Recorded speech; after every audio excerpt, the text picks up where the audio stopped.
Hello friends, welcome back to our channel Sugan's recipes. இன்றைக்கி நம்ம சேனலில் சிக்கன் வச்சு தாங்க ஒரு ரெசிபி செய்ய போகிறோம்.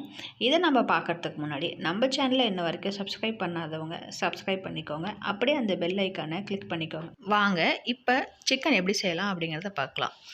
நாம் நார்மலாக ப்ராய்லர் சிக்கன் செஞ்சோம்னா அது நாட்டுக்கோழி டேஸ்ட்டு கிடைக்காது.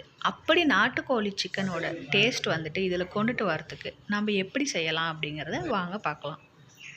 அதுக்கு இப்போ நம்ம ஒரு பேனில் 2 டேபிள் ஸ்பூன் நல்லெண்ணெய் ஆட் பண்ணிக்கலாம். ஆயில் நல்லா சூடானதுக்கப்புறமா ஒரு 1.25 இன்ச்சுக்கு பட்டை ஆட் பண்ணிக்கலாம். ஒரு ஏலக்காய் ஆட் பண்ணிக்கலாம். 2 லவங்கம்.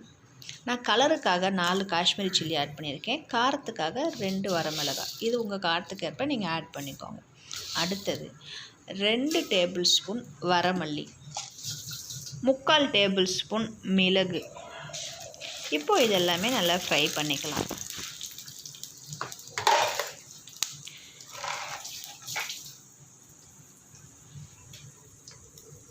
நெக்ஸ்ட்டு 1/2 டீஸ்பூன் சோம்பு ஆட் பண்ணிக்கலாம். இப்போ இதை எல்லாம் வறுத்து விட்டுறலாம். இந்த ரெசிபி நீங்கள் செஞ்சு பார்த்துட்டு கமெண்ட் பாக்ஸில் எப்படி வந்துச்சு அப்படிங்கிறத கமெண்ட் பண்ணுங்கள். அப்படியே உங்கள் ஃப்ரெண்ட்ஸ் அண்ட் ஃபேமிலிக்கும் ஷேர் பண்ணுங்கள். நெக்ஸ்ட்டு பார்த்திங்கன்னா தேங்காய்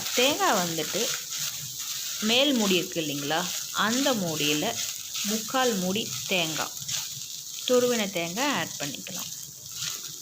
இப்போ தேங்காய் துருவல் கோல்டன் கலரில் மாறணும், அதாவது கோல்டன் ப்ரௌன் சொல்லுவாங்க இல்லையா, அந்த கலரில் மாறுற வரைக்கும் நல்லா ஃப்ரை பண்ணி விடுங்க.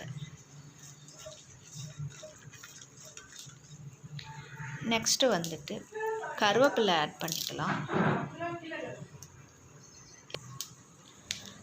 நெக்ஸ்ட் மஞ்சள் தூள் ஆட் பண்ணிக்கலாம். இப்போ இது எல்லாத்தையும் நல்லா ஃப்ரை பண்ணி விட்டுறலாம்.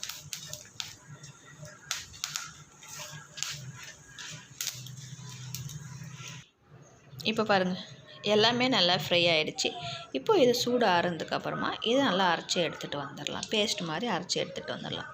அடுத்தது ஒரு கடாயில் ஆயில் ஆட் பண்ணிக்கலாம். ஆயில் நல்லா சூடானதுக்கப்புறமா ஒரு கொத்து கருவேப்பிலை ஆட் பண்ணிக்கலாம். 2 பச்சை மிளகாய் ஆட் பண்ணிக்கலாம். ஒரு பெரிய வெங்காயத்தை நல்லா கட் பண்ணி ஆட் பண்ணிக்கலாம். இப்போ வெங்காயத்தை கோல்டன் ப்ரௌன் வர வரைக்கும் நல்லா வதக்கி விடலாம்.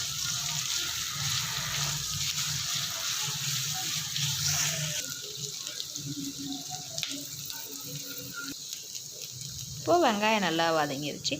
நெக்ஸ்ட்டு 1 டீஸ்பூன் இஞ்சி பூண்டு பேஸ்ட் ஆட் பண்ணிக்கலாம். இஞ்சி பூண்டோட பச்சை ஸ்மெல் போனதுக்கப்புறமா மீடியம் சைஸ் தக்காளி 1 ஆட் பண்ணிக்கலாம். இப்போது இதுக்கு தேவையான உப்பை ஆட் பண்ணிக்கலாம். இந்த சிக்கன் ரெசிபியை நீங்கள் செஞ்சு பார்த்துட்டு உங்களோட கமெண்ட்ஸை கமெண்ட் பாக்ஸில் போஸ்ட் பண்ணுங்கள். இப்போ நம்ம வாஷ் பண்ணி வச்சுருக்க 1/2 கிலோ சிக்கன் எடுத்து ஆட் பண்ணிக்கலாம்.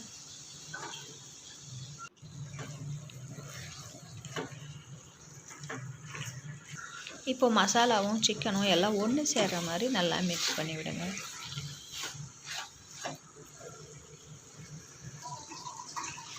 இப்போ பாருங்கள், அதிலிருந்து தண்ணி எல்லாமே வெளியில் வர ஆரம்பிச்சிருச்சு.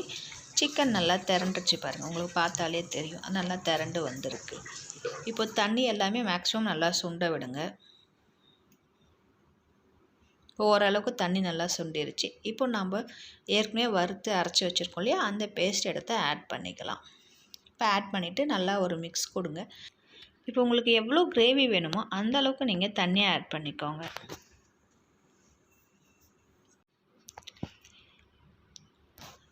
இப்போது நல்லா மிக்ஸ் பண்ணி விட்டுட்டு மூடி போட்டு நல்லா வேக விடலாம். சிக்கன் ரொம்பவும் ஓவர் குக் ஆகிடுச்சு அப்படின்னா ஒரு மாதிரி மரன்னு ஆகிடும், அதாவது ரப்பர் மாதிரி ஆகிடும். ஸோ அது கரெக்டான ஸ்டேஜில் பார்த்து எடுத்துருங்க. நடுவில் நல்லா ஒரு 2 to 3 டைம்ஸ் எடுத்து கிளறி விடுங்க. இப்போ உங்களுக்கு நீங்கள் மூடி ஓப்பன் பண்ணும்போதே உங்களுக்கு அந்த நாட்டுக்கோழியோட ஸ்மெல் அவ்வளோ சூப்பராக அடிக்கும். ஆனால் நம்ம செஞ்சது என்னமோ ப்ராய்லர் கோழி தான், ஆனால் அந்த ஃப்ளேவர் அப்படி நாட்டுக்கோழி சிக்கனோட ஃப்ளேவர் கிடைக்கும். இப்போ ஃபைனலாக ஒரு கொத்து கருவேப்பிலையை அப்படியே கட் பண்ணி ஆட் பண்ணி விட்டுடலாம். இப்போ ஒரு மிக்ஸ் கொடுத்துட்டு 2 மினிட்ஸ்க்கு அப்படியே சிம்மில் வச்சுட்டு அதுக்கப்புறமா ஆஃப் பண்ணிவிட்டு சூடான இட்லி, தோசை, ரைஸ் எது கூடயாவது இதை அப்படியே சர்வ் பண்ணிங்கன்னா எவ்வளோ சாப்பிட்றோம் அப்படிங்கிறது தெரியாமல் சாப்பிட்டுட்டே இருப்போம். இந்த ரெசிபி உங்களுக்கு பிடிச்சிருந்தா லைக் பண்ணுங்கள், உங்கள் ஃப்ரெண்ட்ஸ் அண்ட் ஃபேமிலிக்கு ஷேர் பண்ணுங்கள், மறக்காமல் நம்ம சேனலை சப்ஸ்கிரைப் பண்ணுங்கள். பை.